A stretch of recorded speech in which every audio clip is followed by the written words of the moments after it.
ini lanjutan yang part pertama. Ini kalau yang belum lihat part pertama sih disaranin banget ya lihat part pertama. Oke, jadi part kedua tentang sejarah penemuan virus ya. Oke, jadi di tahun, nah ini kan udah. Oh ya, kita lanjutin yang itu tentang nama ya, nama yang diusulkan Martinus Beijering. Jadi kan beliau bilang, oh yang nyebabin penyakit mozaik ini bukan bakteri. Nah terus apa dong? Nama yang beliau usulkan adalah sini. Jadi namanya adalah Contagium Verum Fluidum. agak terdengar asing ya. Tapi sebenarnya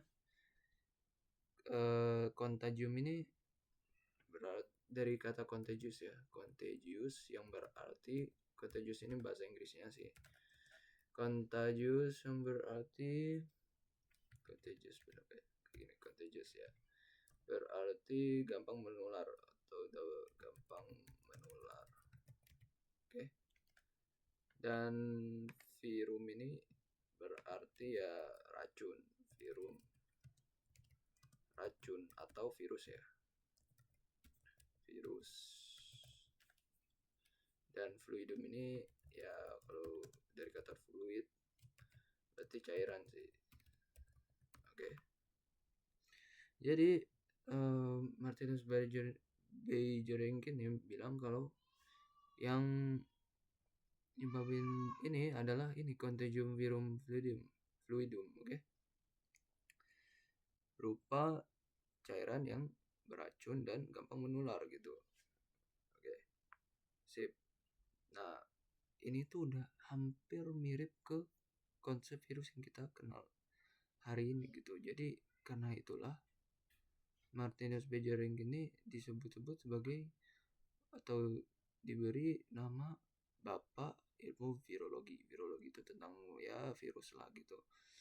Oke, karena yang berhasil ini nemuin apa?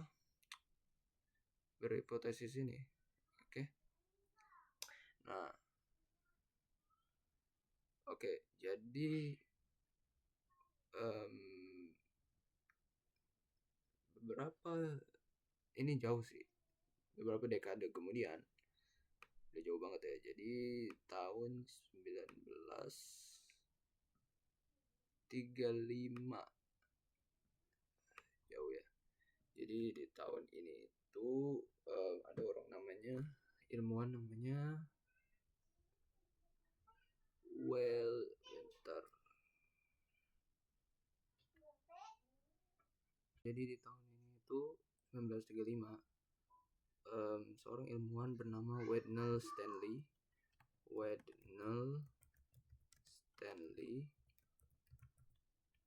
Oke, jadi ilmuwan asal Amerika ini berhasil mengkristalisasi virus. Mengkristalisasi dan berhasil dilihat di bawah elektron mikroskop atau mikroskop elektron.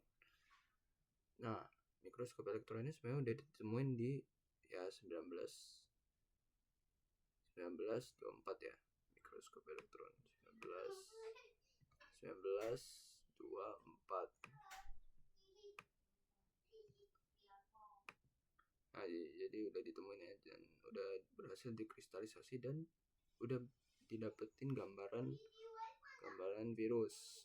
Oke. Sip. Jadi Winter Stanley ini. Terus 4 tahun kemudian 1939 ya. Besar banget kan.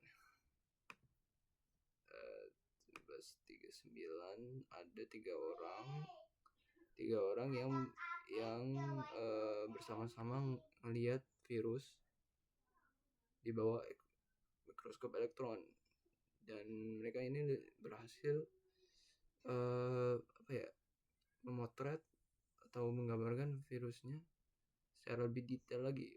Jadi gambaran virusnya yang awalnya dilihat Wiley Stanley ini kurang detail ya. Jadi 3 orang ini namanya sih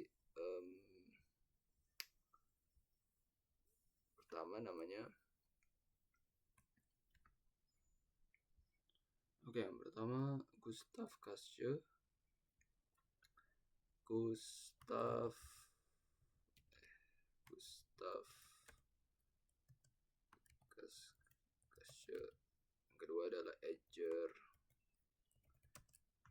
Yang kedua adalah Edger Van Cook.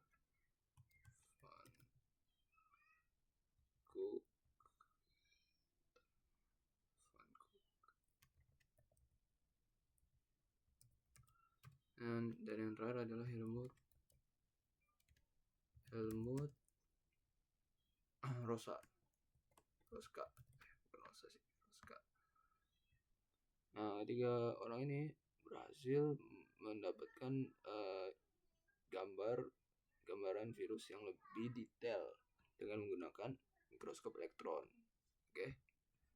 Nah, yang terakhir di tahun 1953 ada seorang ilmuwan nama Rosalind Franklin. Oke. Rosalind Franklin. Jadi beliau ini yang berhasil menggambarkan atau mendapatkan bentuk umum 3 dimensi. Bentuk umum virus secara 3 dimensi. Oke. Jadi yang awalnya ya cuman ya dari mikroskop 2 dimensi, nah Rosalind Franklin ini berhasil memvisualisasikannya secara 3 dimensi. Dan Rosalind Franklin ini sayangnya meninggalnya dia di umur 37 kalau nggak salah, karena penyakit kanker apa gitu. Oke. Nah, jadi selesai sudah pembahasan kita tentang sejarah penemuan virus ya. Terima kasih yang sudah menonton. Jangan lupa like dan subscribe. Jika ada pertanyaan bisa ditulis di bawah kolom komentar ya. Terima kasih. Sampai jumpa lagi.